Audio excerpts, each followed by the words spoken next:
จังหวัดสุรินทร์ก็ได้เปิดโครงการปศุสัตว์ร่วมใจนะคะกำจัดภัยโรคพิษสุนัขบ้าเฉลิมพระเกียรติศาสตราจารย์ดร.สมเด็จเจ้าฟ้ากรมภาษีสว่างควัตวรคติยราชนารีเป็นการมุ่งที่จะสร้างสัตว์ปลอดโรคคนปลอดภัยตามพระปณิธานค่ะ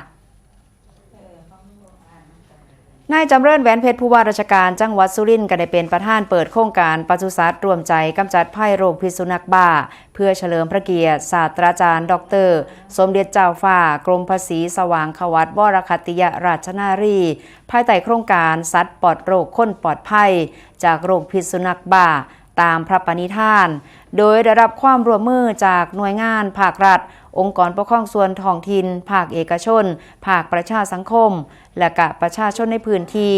ร่วมกันขับเคลื่อนการป้องกันและก็ควบคุมโรคพิษสุนัขบ้าอย่างเป็นรูปธรรมทั้งการสำรวจและก็การขึ้นทะเบียนสัตว์การฉีดวัคซีนป้องกันโรคการควบคุมประชากรสุนัขและก็แมวการเฝ้าระวังโรคในเชิงรุกตลอดจนสร้างความรู้ความเข้าใจแก่ประชาชนเพื่อให้สามารถป้องกันโรคได้อย่างมีประสิทธิภาพและก็ยั่งยืนอันจะนำไปสู่เป้าหมายการสร้างสังคมที่ปลอดภัยทั้งคนและก็สัตว์มีคุณภาพชีวิตที่ดีร่วมกันสำหรับการจัดกิจกรรมในเทื่อนี้ก็ได้มีการผ่าตัดเฮ็ดหมันให้สุนัขและก็แมวจำนวนกว่า100 ตัวบริการฉีดวัคซีนป้องกันโรคพิษสุนัขบ้า